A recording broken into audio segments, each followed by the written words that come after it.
नमस्कार। गृह मंत्री अमित शाह के महाराष्ट्र दौरे ने एनसीपी, कांग्रेस, शिवसेना तीनों पार्टियों के महाविकास अघाड़ी गठबंधन की उद्धव सरकार में हड़कंप मचा करके रख दिया है।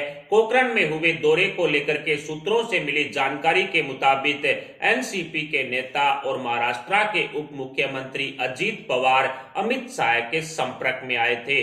बताया जा रहा है कि बीजेपी नेताओं के पूर्व में किए ऐलान अनुसार भारतीय जनता पार्टी ने महाराष्ट्र में सरकार बनाने की कवायद शुरू कर दी है और अजित पवार का अमित शाह के संपर्क में आना बीजेपी की इसी रणनीति का एक हिस्सा था। शायद इस बात की भनक मुख्यमंत्री उद्धव ठाकरे को भी लग गई और उन्होंने आनन फानन में शिव सैनिकों को एक पत्र लिख करके गृह मंत्री अमित शाह पर कई तरह के आरोप मढ़ दिए। उद्धव ठाकरे ने पत्र में लिखा कि गुजराती गृह मंत्री शिवसेना को खत्म करना चाहते हैं। उद्धव ठाकरे ने इस पत्र के जरिए शिव सैनिकों को सावधान रहने का भी संदेश दिया है, क्योंकि पूर्व में ही कांग्रेस ने महाविकास अघाड़ी गठबंधन छोड़ने की इच्छा जाहिर कर दी है, जिससे उद्धव सरकार पर संकट के बादल मंडरा रहे हैं। कांग्रेस शिवसेना की आपसी तकरार के दौरान ही अजित पवार ने ईवीएम के मुद्दे पर कांग्रेस सहित राहुल गांधी को खूब लताड़ लगाई थी, जिस पर कांग्रेस ने भी एनसीपी नेता अजित पवार के खिलाफ बड़ा एक्शन लेने की रणनीति पर काम करना शुरू कर दिया है। लेकिन अजित पवार ने भारतीय जनता पार्टी की भाषा बोलते हुए जो ईवीएम के मुद्दे पर बयानबाजी की है, उससे महाविकास अघाड़ी गठबंधन की तीनों पार्टियों में पड़ी आपसी खटास का खुलासा तो हुआ ही है, इसके साथ साथ अजित पवार की बीजेपी से बढ़ रही नजदीकियां भी अब खुलकर देश के सामने आ चुकी है। महाराष्ट्र में बड़े राजनीतिक फेरबदल के संकेत मिलने अब शुरू हो गए हैं और बताया तो यहां तक जा रहा है कि अमित शाह के महाराष्ट्र दौरे का मुख्य मकसद एमएनएस प्रमुख राज ठाकरे से गठबंधन करने पर चर्चा करना और दूसरा महाविकास अघाड़ी गठबंधन में बागी चल रहे नेता, मंत्री और विधायकों के साथ साठगांठ करने पर विचार करने के लिए ही अमित शाह ने महाराष्ट्र का पिछले दिनों दौरा किया था। जैसे जैसे वक्त बीत रहा है वैसे वैसे बीजेपी के नेता महाविकास अघाड़ी गठबंधन में सेंधमारी कर बीजेपी के संख्या बल को बढ़ाने में जुटे हुए हैं। एनसीपी में अजित पवार और एनसीपी सुप्रीमो शरद पवार के बीच पड़ी दरार का फायदा भारतीय जनता पार्टी उठाना चाहती है और शायद इसमें भारतीय जनता पार्टी के नेता कामयाब भी हो चुके हैं। कांग्रेस में संजय निरुपम हुए, अशोक चव्हाण, मिलन देवड़ा, इनकी पार्टी के खिलाफ बयानबाजी और ज्योतिरादित्य सिंधिया जी से इनकी नजदीकियां किसी से छुपी हुई नहीं है। शायद यही कारण रहा कि पूर्व में बीजेपी नेताओं ने महाविकास अघाड़ी गठबंधन में आपसी फूट पड़ने का कारण उद्धव सरकार गिरने की बात कही थी और गृह मंत्री अमित शाह के महाराष्ट्र दौरे के बाद ये साफ साफ दिखाई भी देने लगा है कि एनसीपी, कांग्रेस, शिवसेना तीनों पार्टियों में कुछ भी ठीक नहीं चल रहा है। कांग्रेस जैसी वरिष्ठ पार्टी के नेता भी उद्धव सरकार में हो रहे धड़ाधड़ भ्रष्टाचारों के खिलाफ आवाज उठा रहे हैं, तो आप खुद ही अनुमान लगा सकते हैं कि महाविकास अघाड़ी गठबंधन किस तरह से भगवान भरोसे ही चल रहा है। कहते हैं कि राजनीति में सब कुछ जायज होता है और इसी का फायदा उठा करके उद्धव ठाकरे ने एनसीपी सुप्रीमो शरद पवार एवं कांग्रेस आला कमान सोनिया गांधी के सामने घुटने टेक करके महाविकास अघाड़ी गठबंधन वाली सरकार बनाई थी। तो फिर अजित पवार का बीजेपी के साथ आना भी एक जायज कदम होगा। जिस तरह से उद्धव ठाकरे जायज हो सकते हैं, तो अजित पवार यदि एनसीपी को छोड़ करके बीजेपी के साथ आते हैं तो वो भी एक जायज कदम माना जाएगा। वैसे तो महाविकास अघाड़ी गठबंधन निर्माण से पूर्व ही अजित पवार ने बीजेपी से हाथ मिला करके एक दिन की फंडवी सरकार बना ली थी, लेकिन अब तो महाविकास अघाड़ी गठबंधन की पूरी तस्वीर ही बदल गई है। अब तो अजित पवार के साथ साथ कांग्रेस में भी बगावत साफ साफ दिखाई दे रही है। उद्धव सरकार में मलाई नहीं बटोरने वाले कांग्रेस के नेता सोनिया गांधी को बार बार चिट्ठी लिख करके महाविकास अघाड़ी गठबंधन से बाहर निकलने की गुहार लगा रहे हैं। खासकर राहुल गांधी ग्रुप के नेता तो एक पल भी शिवसेना के साथ रहने के लिए राजी नहीं हैं और ऊपर से एनसीपी सुप्रीमो शरद पवार भी अपने मंसूबों में कामयाब हो गए हैं, जो शिवसेना को पूरी तरह से खत्म करना चाहते थे। पिछले 13 महीने के अंदर कहीं ना कहीं एनसीपी सुप्रीमो शरद पवार अपने मंसूबों में कामयाब होते हुए साफ दिखाई दे रहे हैं। इन्हीं मंसूबों को पूरा करने के लिए शरद पवार ने शिवसेना कांग्रेस को एक साथ लाने में मुख्य भूमिका भी निभाई थी। हिंदुत्व की विचारधारा को छोड़कर के सेकुलरवादी विचारधारा अपनाने के लिए शिवसेना प्रमुख उद्धव ठाकरे को शरद पवार ने मजबूर भी किया था। अब बीएमसी चुनाव 2022 में ज्यादा सीटों पर कब्जा करने के लिए एनसीपी सुप्रीमो शरद पवार ने अपना असली रंग दिखाना शुरू कर दिया है और कांग्रेस को महाविकास अघाड़ी गठबंधन से बाहर निकालने की रणनीति पर भी काम चल रहा है। इसी का परिणाम रहा कि आदित्य ठाकरे के कार्यक्रमों में कांग्रेस के नेताओं को शिवसेना ने बुलाया तक नहीं था। औरंगाबाद में कांग्रेस की फजीयत होने पर भी महाविकास अघाड़ी गठबंधन की आपसी तकरार सामने आई थी। इसके अलावा भी कई मौकों पर कांग्रेस को अनदेखा करने के मामले सामने आ चुके हैं। अब अंतिम रूप से महाविकास अघाड़ी गठबंधन की तीनों पार्टियों में मौजूद बागी नेताओं को अपने साथ लाने के लिए अमित शाह महाराष्ट्र की राजनीति का दौरा कर चुके हैं। अमित शाह शिवसेना पर भी जमकर बरसे थे और उद्धव ठाकरे द्वारा फैलाई गई झूठ का भी पर्दाफाश किया था।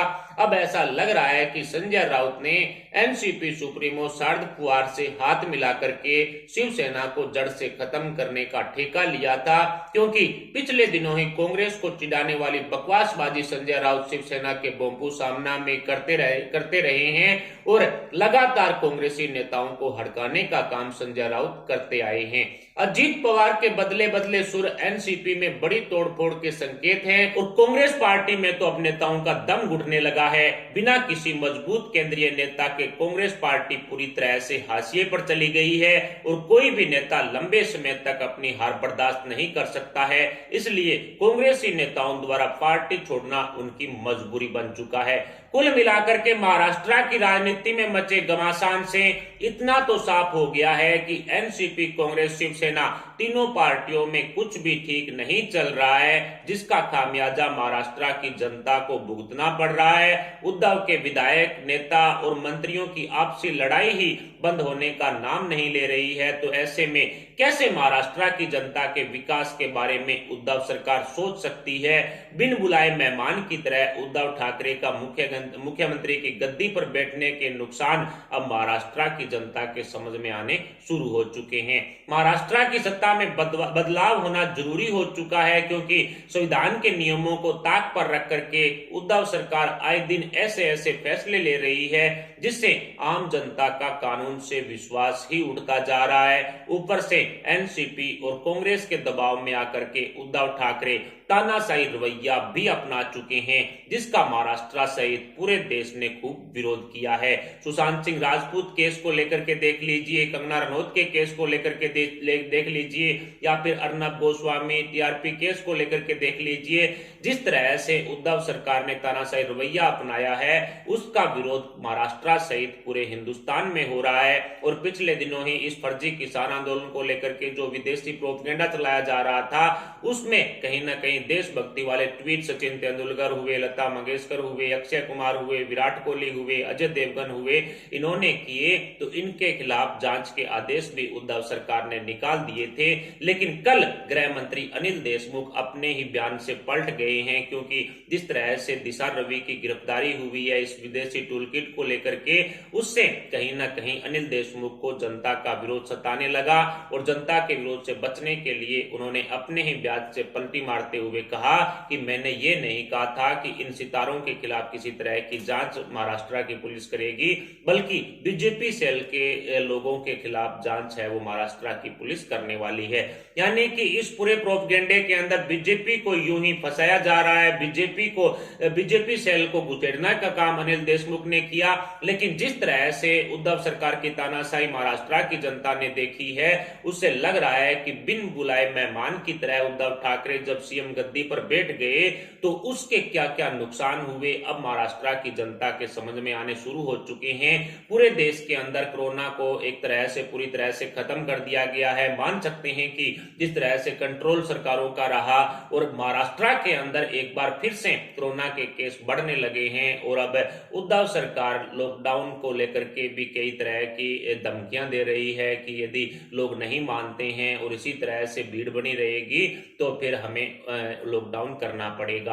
और इसके अलावा संजय राठौड़ को मुद्दे को लेकर के भी एक तरह से उद्धव ठाकरे का एक विकेट गिरता हुआ साफ दिखाई दे रहा है, टिकटॉक स्टार है जिन्होंने सुसाइड कर लिया था पिछले दिनों ही, उनको लेकर के उद्धव ठाकरे के एक मंत्री हैं संजय राठौड़, वो आरोपी हैं उसमें। और उस मुद्दे को लेकर के आज शिवसेना की एक बैठक हो रही है और इस बैठक के अंदर उद्धव ठाकरे संजय राठौड़ को बर्खास्त करने का कदम भी उठा सकते हैं, क्योंकि अब शिवसेना की एक तरह से काफी सरकार पर काफी ज्यादा दबाव बनाया जा रहा है। बीजेपी ने भी 11 से ज्यादा ऑडियो जो वायरल थी इस मामले को लेकर के वो डीजीपी के पास, महाराष्ट्र डीजीपी के पास भेज करके संजय राठौड़ की गिरफ्तारी के एक तरह से मांग भी की है। और जो उद्धव के मंत्री संजय राठौड़ हैं वो अपना फोन बंद करके फिलहाल फरार चल रहे हैं। कुल मिलाकर कहा जा सकता है कि महाराष्ट्र की सरकार में कुछ भी ठीक नहीं है। एक तरफ भ्रष्टाचार हो रहे हैं धड़ाधड़, तो दूसरी तरफ इस तरह के मामले भी जो संजय राठौड़ को लेकर के सामने आए हैं, टिकटॉक स्टार को लेकर के सामने आए हैं, ऐसे मामले भी धड़ाधड़ सामने आ रहे हैं। कहां शिवसेना होती थी एक हिंदुत्ववादी सिद्धांतों वाली राष्ट्रवादी, और कहां आज उद्धव ठाकरे ने शिवसेना को ला करके खड़ा कर दिया। यानी कि ये बात बिल्कुल सही है, उद्धव ठाकरे का डर बिल्कुल सही है कि शिवसेना का दी एंड होने वाला है, शिवसेना पूरी तरह से खत्म होने वाली है। लेकिन इस शिवसेना को खत्म करने वाला कोई और नहीं बल्कि खुद उद्धव ठाकरे ही हैं। एनसीपी और कांग्रेस के सामने झुकते ही शिवसेना का दी एंड तय था और आज वो दिन कहीं ना कहीं शिवसेना प्रमुख उद्धव ठाकरे को भी दिखाई दे रहा है। फिलहाल उद्धव ठाकरे की सीएम गद्दी को लेकर के अजीत पवार यदि एनसीपी और उद्धव ठाकरे का साथ छोड़ेंगे तो क्या वो महाराष्ट्र में उद्धव सरकार को गिराने में कामयाब हो पाएंगे? क्योंकि अजीत पवार के कोटे में 15 से 20 विधायक बताए जा रहे हैं, वो सभी के सभी यदि कहीं ना कहीं महाविकास आघाड़ी गठबंधन तोड़ेंगे तो कन्फर्म है उद्धव सरकार गिरेगी। लेकिन उसके बावजूद भारतीय जनता पार्टी किस तरह से सरकार बना पाएगी, कौन से उनके पास ऐसे फार्मूले हैं, इस पर आप अपने विचार हमें कमेंट बॉक्स में बताएं। साथ ही वीडियो को लाइक करके हमारे चैनल को सब्सक्राइब जरूर कर लें। अभी के लिए इतना ही, मिलते हैं अगली वीडियो अगली अपडेट के साथ, तब तक के लिए जय हिंद जय भारत।